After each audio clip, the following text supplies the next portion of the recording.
Kas yra klimato kaita? Planetos klimatas keitėsi ne vieną kartą. Po atšiaurių ledynmečių ateidavo šiltesni ir sausesni laikotarpiai. Vėliau Žemė vėl apledėdavo. Anuomet klimato pokyčius lemdavo natūralūs procesai. Žemės orbitos parametrų kaita, atmosferos sudėties pokyčiai, tektoninių plokščių judėjimas, Saulės aktyvumo ciklai, ugnikalnių išsiveržimai. Natūrali klimato kaita yra tokia lėta, kad žmogus per savo gyvenimą to net nepastebi. Paskutinieji 200 metų išsiskiria tuo, kad pagrindinė klimato kaitos priežastimi tapo žmonių veikla.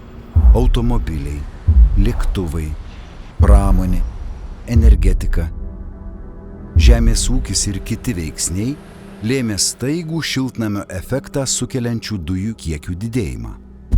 Anglies dvideginio koncentracija nebuvo tokia aukšta per paskutinius 800 000 metų. Dėl šios priežasties temperatūra Žemėje sparčiai kyla.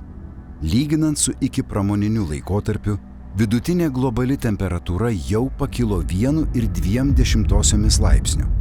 Įsivaizduokite, puikiai jaučiatės ir esate sveiki, kai jūsų kūno temperatūra yra apie 37 laipsnius. Tačiau jei pakilus vos per vieną padalą iki 38 laipsnių, jūsų savijauta pasikeičia. Apima vangumas, silpnumas, užklumpa liga. Taip pat jaučiasi ir planeta.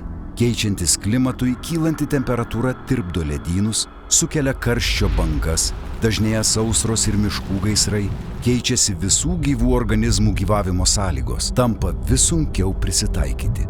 Visame pasaulyje smarkiai išaugo ekstremalių klimato reiškinių ir orų anomalijų skaičius, padidėjo jų intensyvumas ir pailgėjo trukmė. Dažnėja karščio bangos, sausros, stiprios audros, viesulai, škvalai ir intensyvios liūtys. Jos sukelia poplūdžius, potvinius ir nuošliaužas. Išlieka ir trumpalaikių ekstremalių šalčių tikimybė, tačiau ateityje mes būsime jiems vis mažiau atsparūs. Kinta vandens lygis ir vandens kokybė. Prognozuojama, kad iki 21 amžiaus pabaigos vandenyno lygis pakils net 2 metrais. Jei tai įvyks, net 187 milijonai žmonių neteks savo namų, nes jie atsidurs po vandeniu.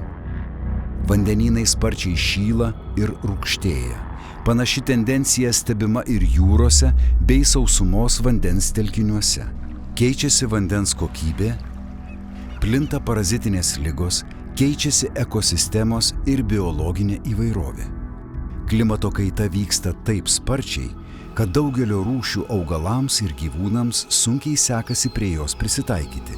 Fauna ir flora plinta už savo natūralių arealų ribų, daugėja invazinių rūšių. Besikeičiantis klimatas kelia didelę grėsmę ir žmonių sveikatai. Prognozuojama, kad geriamojo vandens kokybės ir temperatūros pokyčiai padidins dėl kvėpavimo ligų, karščio, šalčio, infarkto, insulto ar dehidratacijos mirštančių žmonių skaičių. Dažnės įvairių infekcinių susirgimų, kuriuos platina paukščiai, vabzdžiai ar graužikai. Daugėja socialinių ir ekonominių problemų.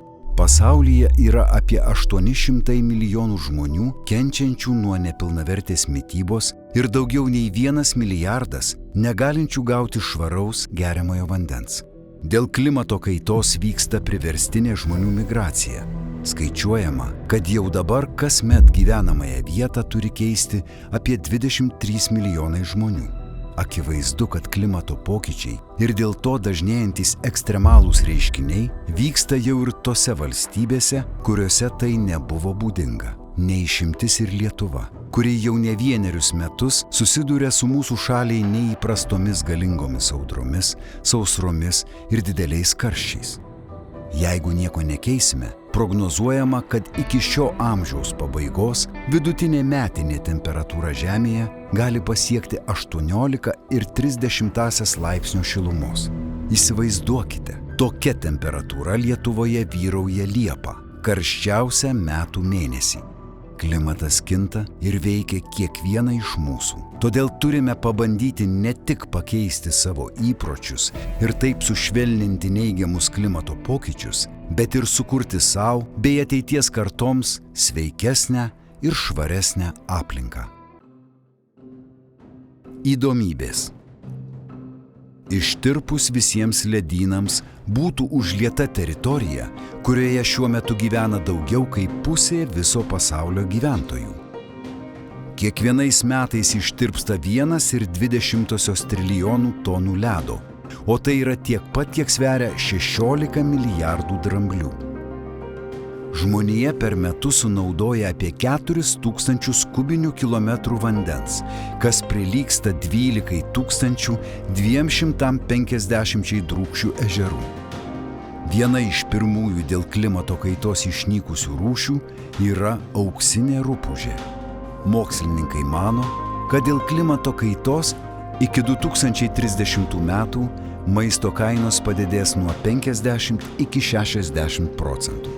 Klimato kaita yra vienas didžiausių iššūkių. Jos sustabdyti nepavyks, tačiau ją sulėtinti mūsų pareiga.